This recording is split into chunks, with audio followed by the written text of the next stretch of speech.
여러분 안녕하십니까? 이준석 개혁신당 의원이 허위사실 공표죄로 고발당했습니다. 이준석은 공직선거법 위반 혐의로 더불어민주당 경기도당으로부터 고발을 당해 어렵게 당선된 의원직 당선 무효 판결을 받을 처지가 되었습니다. 이준석은 경기 화성 을에 출마한 민주당 공명은 후보의 딸이 영끌 갭 투자를 했다고 CBS 라디오 후보자 토론회에서 비난 발언을 일삼았습니다. 토론 이후 공명은 후보는 크게 앞질렀던 지지율이 추락해 결국 3% 차이로 탈락하지 않았습니까? 공명은 후보는 이후에도 가족의 명예와 사생활이 지속적으로 침해되고 있는 상황이라고 밝혔습니다. 공명은 후보는 자신의 딸이 갭 투자를 한 적이 없고 현재도 실거주 중이라고 밝혔는데요. 금융권 대출도 합법적이고 투명한 절차를 거쳤다고 반박했습니다.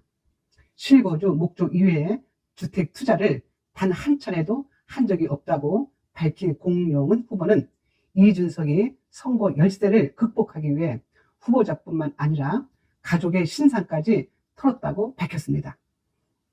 공 후보는 이준석이 무분별한 네거티브를 통해 허위사실 유포로 이어졌다며 법적 대응을 예고하지 않았겠습니까? 이준석의 선거법 위반에 대해 법조계에서도 100% 당선 무효에 해당한다는 의견을 내놓아서 관심이 집중되고 있는데요.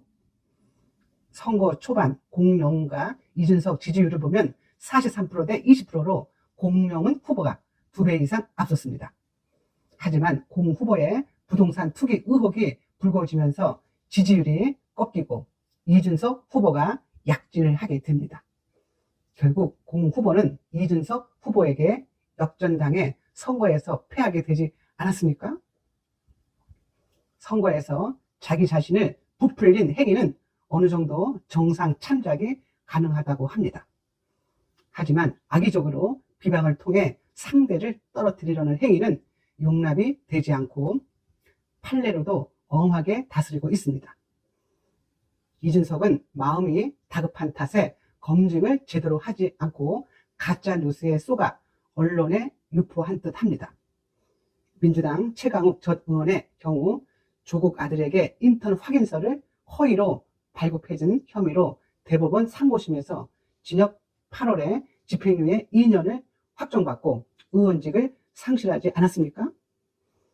선거운동 기간에 조국 아들이 인턴 활동을 실제로 했다는 취지로 허위 발언을 한 결과 이 허위 사실 공포 하나만으로 벌금 80만 원을 선고받았던 것입니다.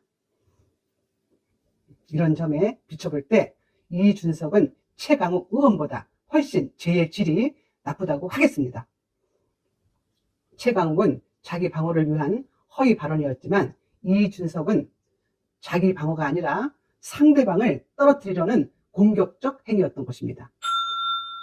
이준석은 지금 제대로 의정 활동을 하지 못하고 있습니다.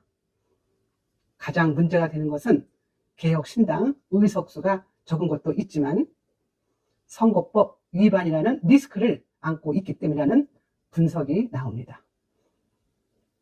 이준석의 정치 행보는 길어야 1년이라고 합니다. 이준석이 지금 하는 행태는 의정 활동이 아니라 오직 자포자기식 윤석열 정부 공격에 집중되고 있는데요. 단성 직후 기고만장했던 것과는 달리 윤 정부에게 공격의 화살을 돌린 배경은 무엇이겠습니까?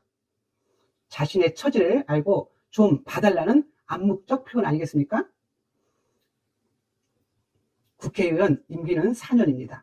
지난 21대 총선 재판이 40개월 진행된 경우도 있었습니다.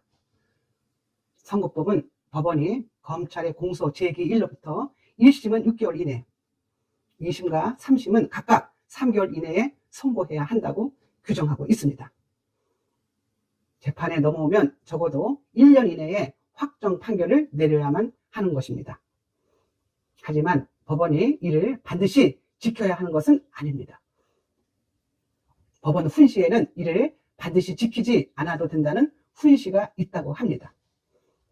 22대 당선인 가운데 60억 혈세를 축낸 선거 사범은 이재명, 조국, 이준석 포함 83명입니다. 4.10 총선은 아직 끝나지 않았다고 볼 수 있습니다.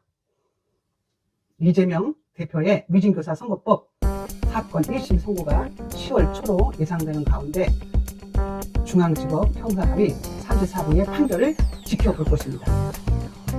우리는 이 선고를 필두로 조국에 대한 대법원 선고 이후 이준석 의원 재판까지 세심하게 감시해야 하지 않겠습니까? 지금까지 김선혜의 직원 직설이었습니다. 감사합니다.